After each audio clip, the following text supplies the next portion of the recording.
blue silver linings. This is a perfect piece for Saskatchewan. Its use of the dark greens and the yellowy greens with the pine trees in the background. This reminds me of like a farmyard on the grasslands, or if you go a bit further north into the tree line around Wynyard or Elfross, you kind of see this where the areas where they've cleared the land and then areas where they've left the natural tree life. It also really represents just how much sky we have. Everywhere you look, you see way more sky than land, and it's something that you can't capture on your phone in a picture, and it just makes me want to look up and around and find more of this sky. I love the dark blues, like the layers and the levels in the sky, because that's how the sky looks, right? And I even love this little downspout here where it looks like it might be getting ready to start raining over there. I miss summer. So this is number 1 in our show.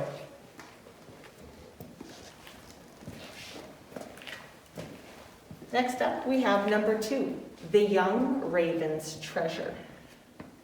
So many great colors in here.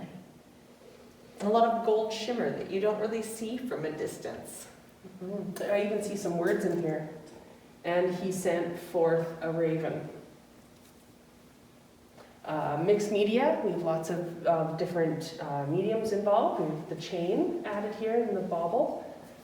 Ravens are notorious for stealing pretty shiny things.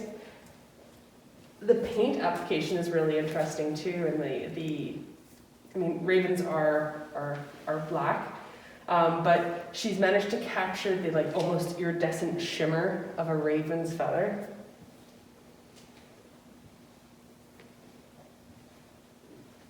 Up here I can see we've done some collage work. There's some applique going on. Looks like a key.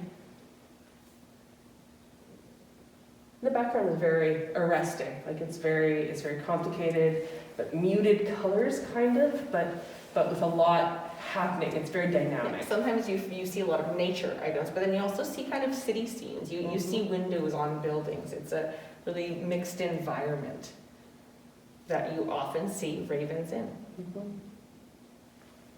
So that's number 2, the young raven's treasure.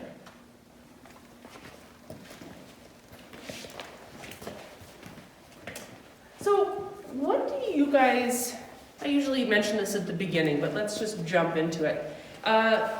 In a people's choice, it's kind of important to figure out for you what makes a piece of art successful.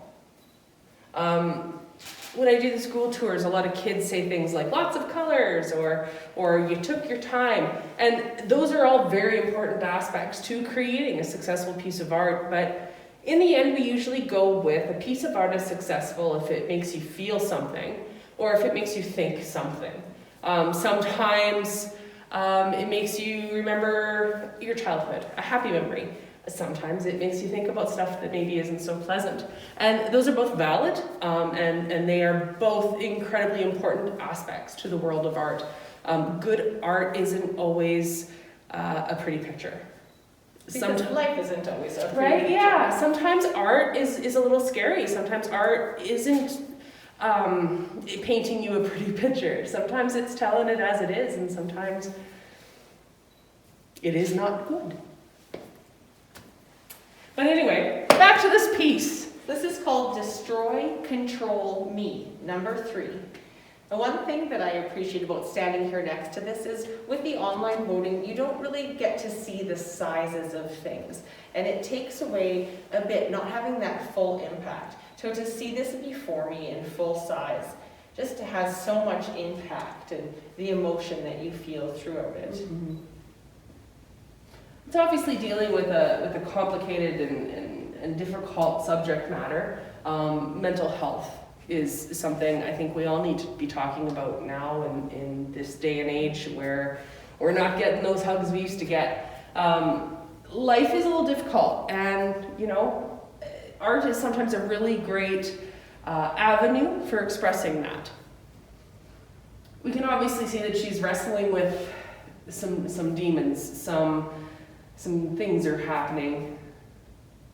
There's all these red handprints in the background. Eyes are watching from the darkness, but that person doesn't have eyes.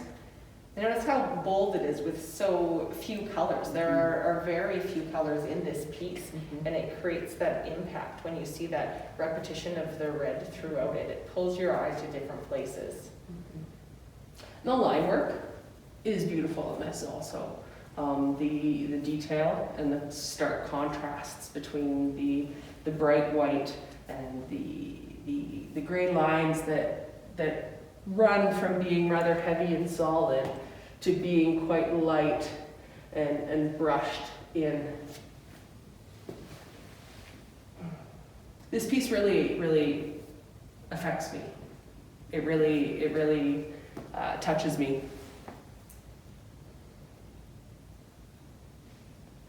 So that's number 3, destroy, control me. All right, so number 4 is entitled God's Creation, and it is a mixed media piece.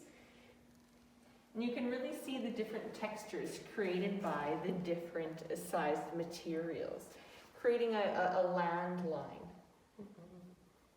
If you start over on this end and as you work your way down the line, you start with spring, then you get summer, and then you get fall, and then you get winter. I love the different textures. So we start down with the big rocks, and then you get to more of a pea gravelly kind of rock to a sand to a finer, almost crushed glass type sand. And you can really see the seasons based on the color choices used. You can see the vibrancy of summer. You can see the rich goldens of autumn. Here I love the way the snow is picked up in that almost iridescent manner. Very interesting piece made with lots of different materials and applied to slices of tree rings, kind of. When you stand back and look and you see those center rocks down the middle and the black lines, it really unifies the seasons as though it's all the same land. Just the vast changes that our landscape can go through, while at its core being the same and still Carries on. Beautiful. Okay. At number 5, we have exhortations. And this is a mixed media piece. It's a lot of textures in the background, lots of different colors, and lots of different things applied to the background. And you can tell that with the depth. You can see the text here is so much more forward.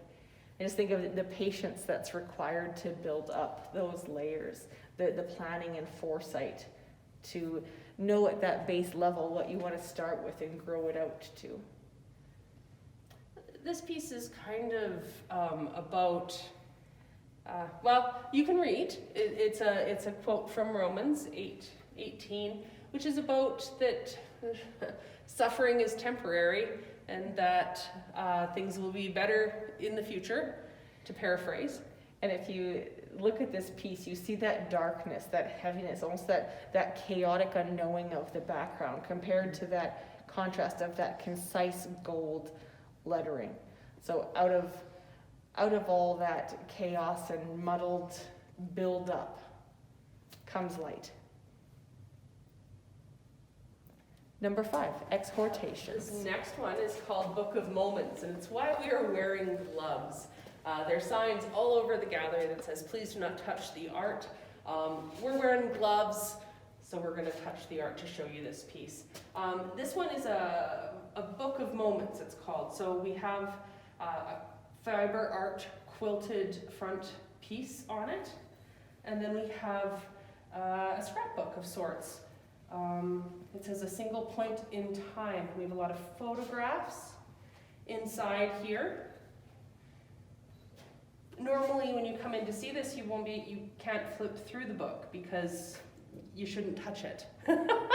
But we're wearing gloves. So lots of Saskatchewan scenery. Oh, lost one there. Beautiful old church. Trestle Bridge. This feels like a road trip with all the little roadside stops you'd make. Maybe you're looking at an old bridge, checking out the cool buildings you see in the distance. Or if you have kids, stopping to use the washroom. Repeatedly.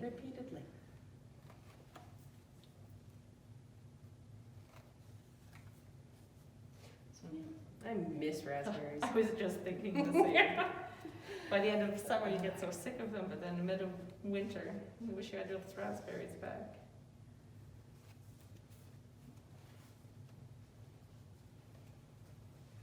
So this is a piece on photography, but also on bookbinding. She has quilted the entire photo album in beautiful quilt work.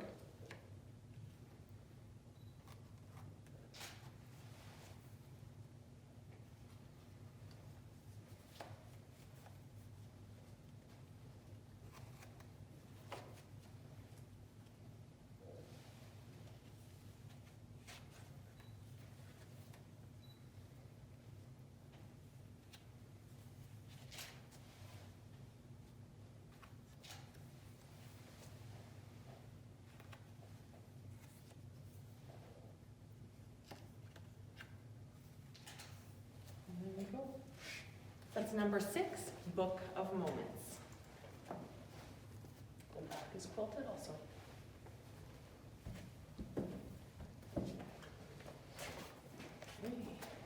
At number 7, we have Spring Squall. I can feel the cold in this piece. That wind that is unrelentless, that just whips the snow across the prairies. So cold the horses are wearing blankets. A lot of our pieces in the show traditionally tend to deal with Saskatchewan identity or Canadian identity. There's always certain aspects of pop culture that make their way into the pieces. And pop culture in Saskatchewan is very different than pop culture from other places. If you grew up in New York City, you maybe don't have a memory that involves a spring squall. Whether or not cattle or horses were involved in your memories, you still remember those early spring jickers, right? It's number 7, Spring Squall.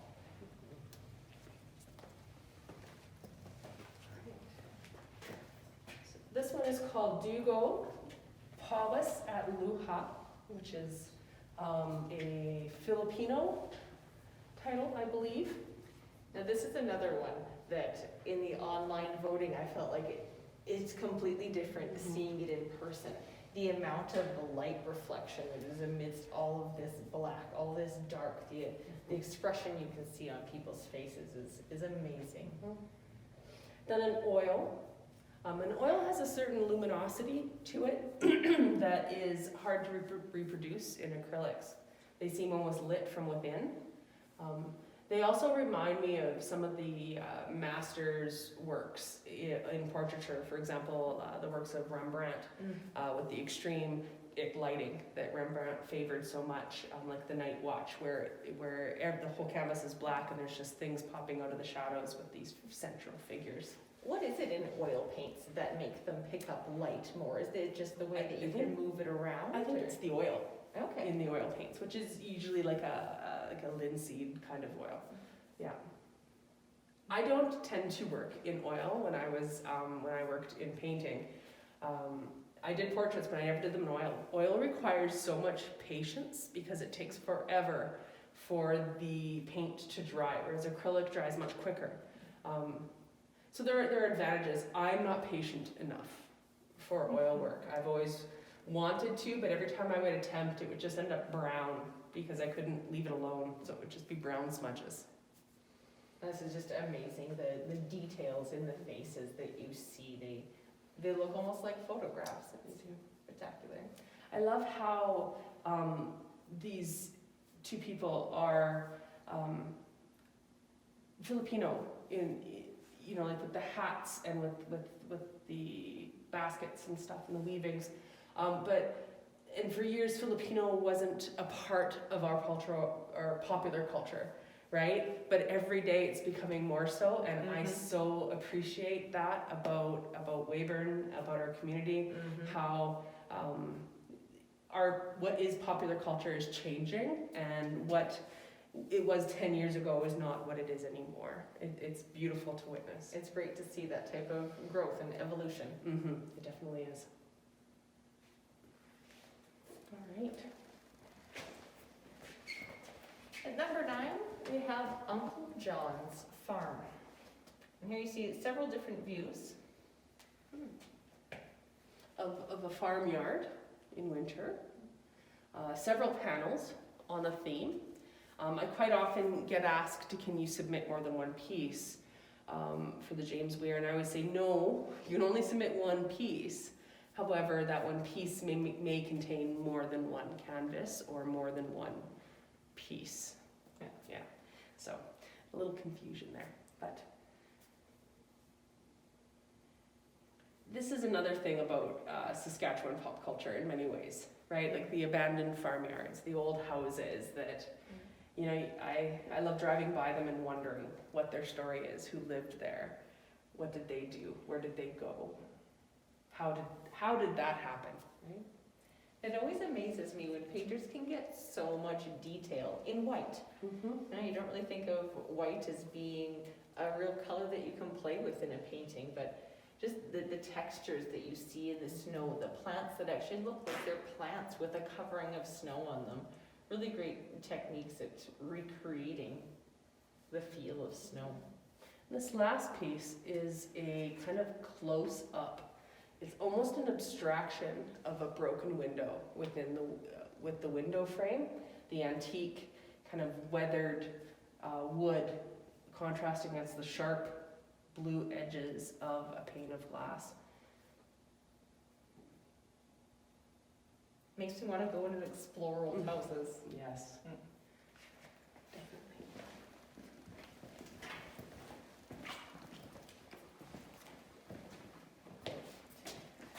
At number 10, we have Elemental Beauty, and it's a mixed media. So this piece has layers, as Shrek would say.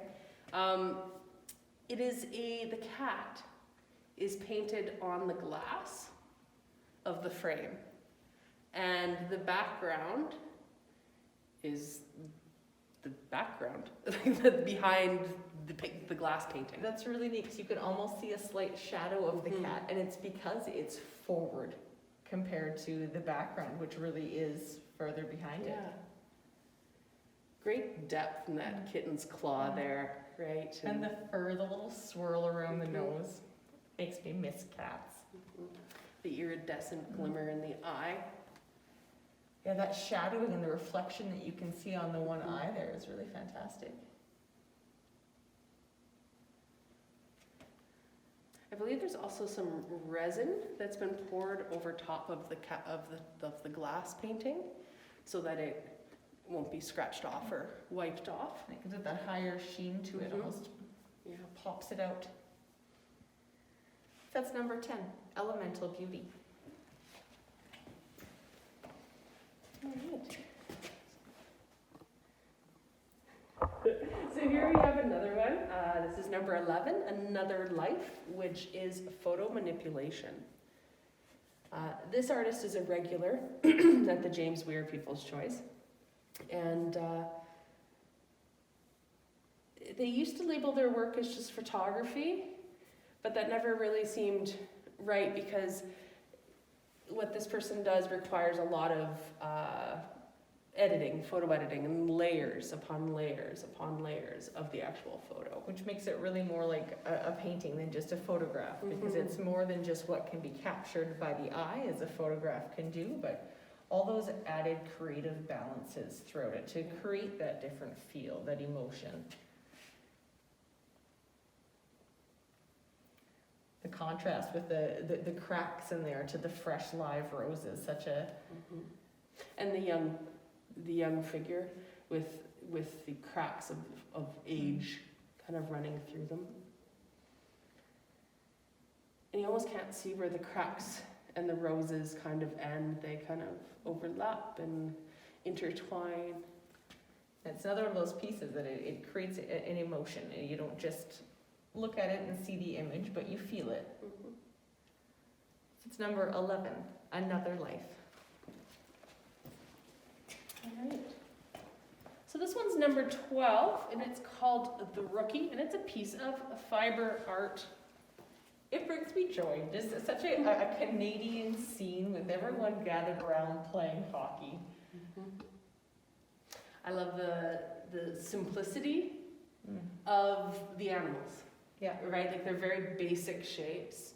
And don't confuse simplicity with ease, because they're often two very different things. They're highly edited, these animals. Like they have no extras.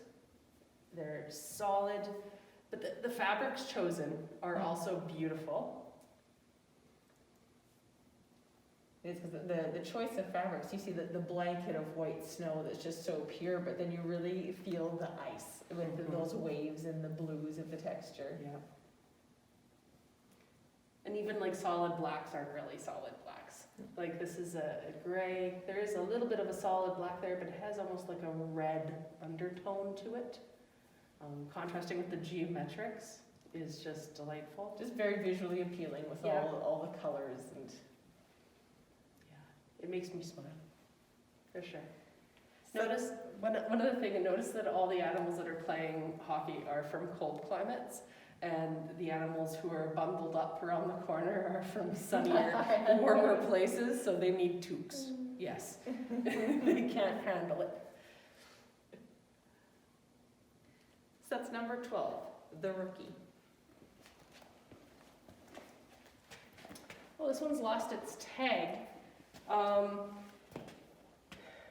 is it called? Would it be on the back? It is. A Portrait of Insanity. Portrait of Insanity. So there we go with one of those emotional pieces, more than meets the eye.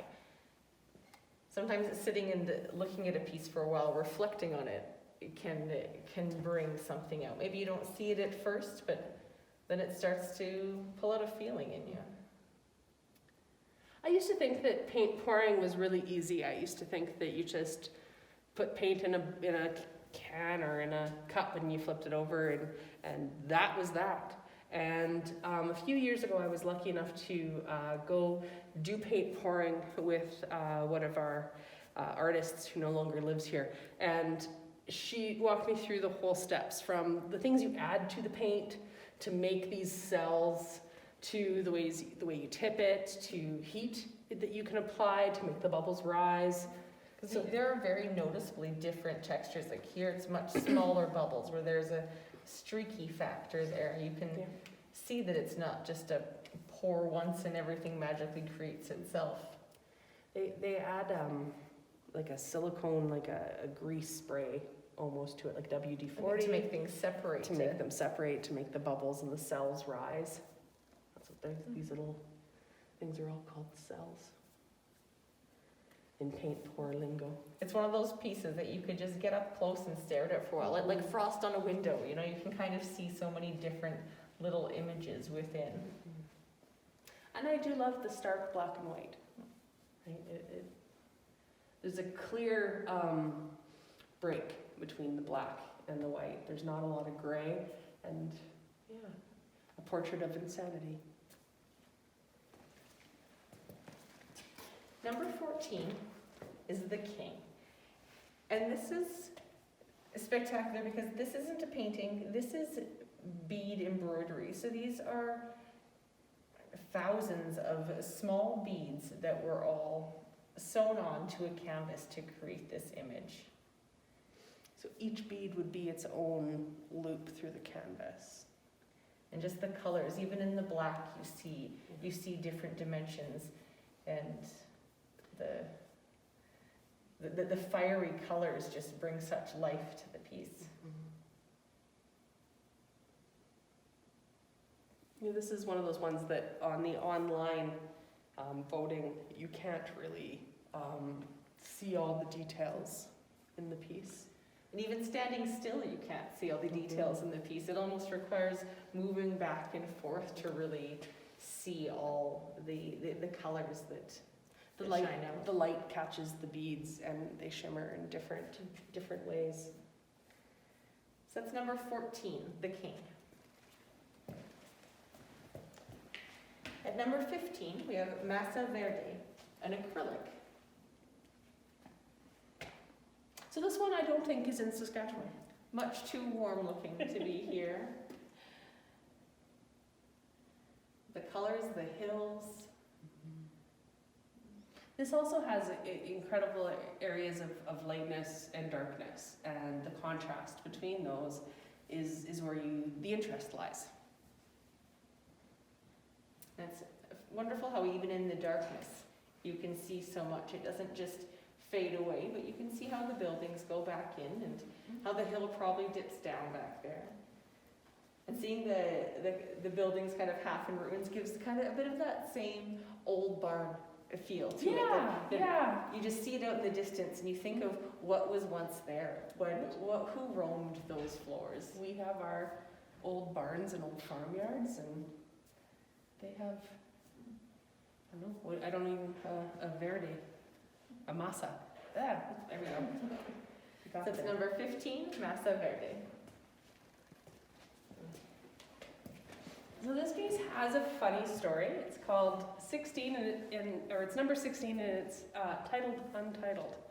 And it has a bit of a funny story because every year artists register for the James Weir before Christmas, probably about a week before Christmas usually, and they have to register with the name of their piece, and basically it's an intent form that they fill out. And this artist had a piece that was their piece they were going to enter, and then life happened, and it didn't get finished, which also happens quite regularly. So when the artist brought me this piece, she joked that her partner had said that she should title it The Backup, which I thought was very cute. But this piece is very interesting with all of its colors and textures, weaving techniques. I love the fiber arts, and it is really hard to not want to touch this. You can see just the texture of the natural wools and the top pieces, and the little slubs and flecks of color in the yarns is really beautiful. She also chose to hang it by a branch, which is ties into the natural textures of the piece. And they're very prairie wayside colors. They are. I see a lot of those rusts and the blues and the greens and in the flowers, and that blue is almost like a flax blue, and Yeah. very Saskatchewan colors. It reminds me of my childhood. Mm. My mom used to have an embroidered rug hanging, and I used to pet it. And it reminds me of that. So this piece gives me feelings of safety and innocence, and very calming. And the familiarity of the prairies, somehow, just in those color choices. Next up at number 17, we have black caped chickadee on birch. Great detail. I knew as soon as I saw it that it was a black caped chickadee. Very beautiful. Interesting, like painting it on the wood,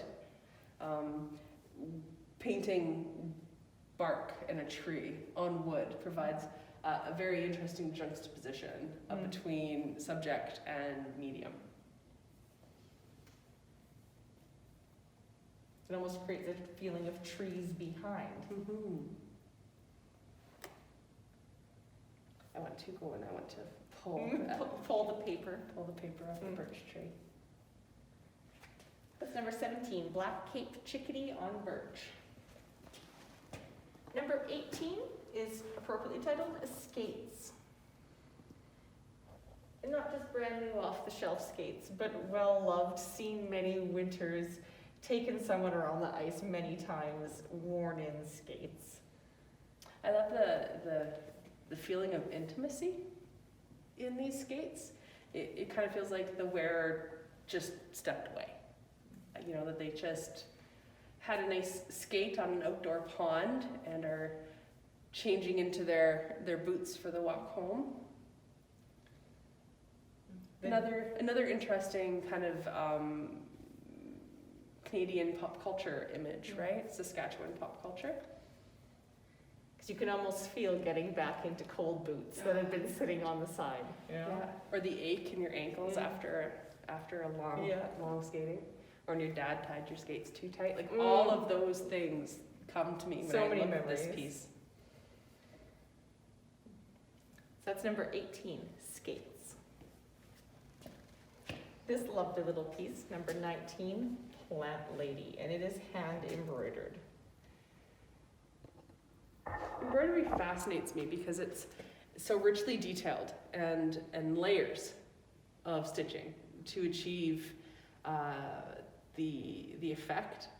Like in these leaves over here, the number of stitches that would go into those leaves. The different colors of green to create that light reflection that oil paintings give us can be done amazingly with thread as well. And even this little rug. Like I love the little details. And the type of stitch used even makes it look like it's a braided rug. It's interesting how the different stitch techniques create that different look. Like we have these straight stitches going up that it looks like a pot. This looks like it's jute. It does, right? Yeah, jute. It does. And the little spines on the cactus up here. Great job. I'd like my house to look like this, just covered in plants, and I could sit there amongst them. So that's number 19, the plant lady. Here's a large piece that, once again, the details that you just can't see on the online voting in such a large piece. It's called the Anniversary Bouquet, and it's mixed media. So this is a great example of how color can move your eye around a canvas. This artist has used a lot of contrasting colors. So purple is on the opposite side of the color wheel from yellow. So whenever you put those two together, your eye doesn't know where to look at first. So it creates a lot of interest. It naturally draws your eye around it. And if you notice, you have yellow down here, and you have yellow coming throughout the entire piece, which moves your eye around to all of the others. It also balances, using that anchor color to create balance in your piece. Lots of blue, cool tones in the background causes these warm colored flowers to really pop out. And the existence of the warm colored ones against the more cool purples and whites. This fuchsia is a kind of a warm fuchsia. So the balance of the cold or the cool colors and the warm colors creates very, very interesting tension for you. And then visually in the leaves, you can see that they're not all just painted. Some of them are cut out and you see a heavier pattern in them, which draws your eye quite differently than the painted leaves. This artist likes to use different materials in her background. So like here we have a bunch of dots, and over here we have some dots. That would be bubble wrap that's had paint applied to it and then rubbed onto the background. This artist is also experimenting with mixed media pieces using collage in the backgrounds and having hidden images in the piece for you to riddle out the more you look at. So that's number 20, the Anniversary Bouquet. Number 21, we have Rimbly. It's an adorable pup. It's an acrylic. I feel like this dog was well loved. Very well loved. And wants more love. See that look. He's just waiting for more pets. I love the very monochromatic color of this piece. There's not a lot of contrast between the colors and the tones in the dog's fur as also in the background and in the pillow or the dog's bed that it's sitting on. Even the bone has very similar colors.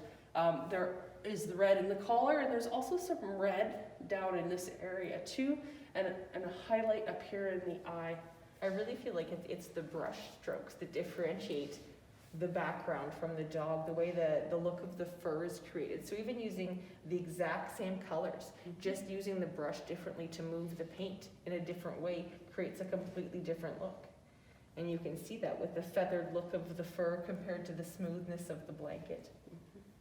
And almost like the non-texture of the background. Yeah. Subtle uses of shading is also really effective here, how this dog is kind of looking at you straight on but not quite, and one side of its face is catching the light while the other is in shadow. So realistic. Even that nose. It's one of those pieces that when you get up closer, it's less realistic, but from a distance, it's spot on. And I love pieces that, I love pieces that are on all the scales of realism, of course, but I really enjoy like the almost trompe l'oeil effect of this, where from across the room it looks very much spot on. Realism. The word that you said that was long, do you want to explain that Trompe word? l'oeil? Yes. Oh, okay. For those of you at home who don't know what Yes. trompe l'oeil means. That's a French word that literally translates to fool the eye. So if you would see a painting that appears to, or looks like there's a doorway there and you got to walk through the doorway and it's just painted, it's flat. I don't know if you've ever done that, but I've done that. That is a great example of that. So this looks so realistic from a distance that you think it's a photograph, and as you get closer, you see these brush strokes and you see these suggestions, and it's almost made all the richer for that contrast as you come closer. It draws you in, because every foot you you see a bit more. You see behind the veil. You see behind the yeah. So that's number 21, Rimbley. Number 22, we have Bob at 20. This piece makes me smile. I enjoy the fact that Bob has bright red skin and a purple shirt and is not colored remotely in a skin tone. Because art doesn't have to exactly replicate life by any means, and taking that artistic freedom to change it brings great color into this piece. I love the contrast again between the yellow and the purple and these strong colors with the lighter background. This is, I believe, all machine stitched. So she's done a lot of shading just in the stitch work. I can see that, the texture in the face there. You have a lot more stitches down here where it looks as though it's a darker shadowed area. I didn't quite realize you could create that shadowed effect with stitches. And you see it in the arms too.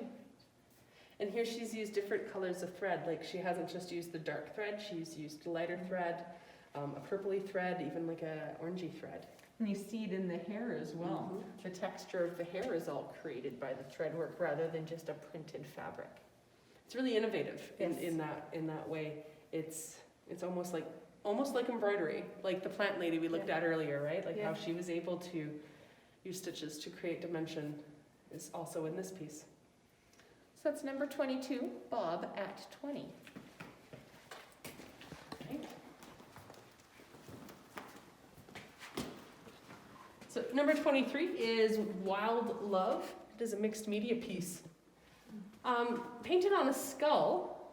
I don't know what kind of skull that is. I would guess it is some sort of livestock, bovine, maybe a cow, or maybe a buffalo. I'm not entirely sure, and I feel bad that I don't know that. I don't spend enough time in fields with skeletons, I guess. Pop culture, Saskatchewan pop culture again. You see Saskatchewan residents wear their lilies with pride. And every time I see lilies, I couldn't think of anything else but Saskatchewan. We even have some wheat sheaves.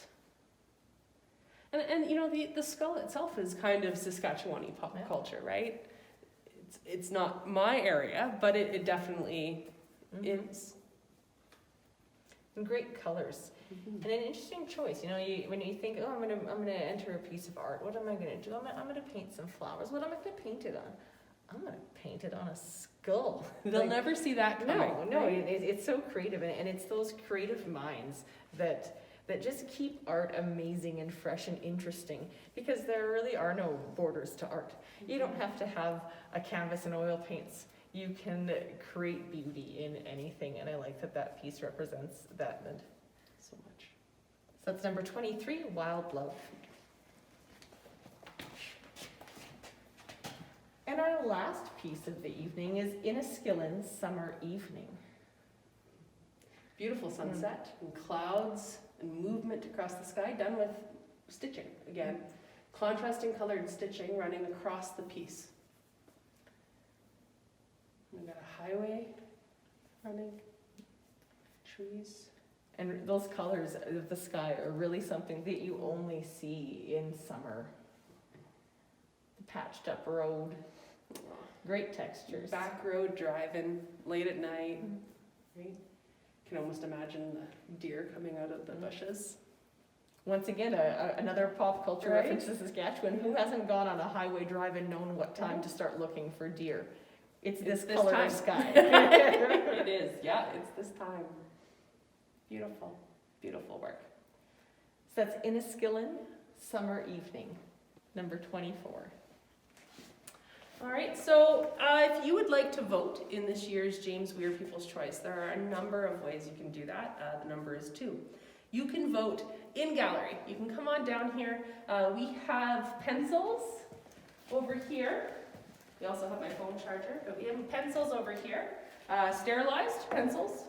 Every day we clean them and move them from the used pencil basket back into the sterilized pencil basket. Down here you can see your ballots. Stick them on in there, and when you're done, please put your sterilized pencil into the used pencil bucket so we can sterilize them and have them ready for the next day. If you are not comfortable coming down to the gallery, which is completely understandable, we have made this year's voting available online. You can find the link to vote online on the Alley Griffin Art Gallery's Facebook page. You can find it on the Weyburn Arts Council Instagram's bio, and you can also find it on the City of Weyburn website. All right. Voting ends March 17th this year. The reception will be held March 25th. It'll be live on our Instagram or on our Facebook page. Access Communications will also be covering it, so you can tune on in to Adventures in Art and catch it there. The reception this year will only feature the top 3 winning artists and a couple of us from Arts Council and a couple of media, so it'll be very, very quiet, subdued affair. All right, that's it from this year's James Weir People's Choice. Thank you for tuning in. I'd like to thank my co-host Jessica for coming on in and helping, as well as Corey for taping and Lois for taping for the Arts Council. Thank you so much.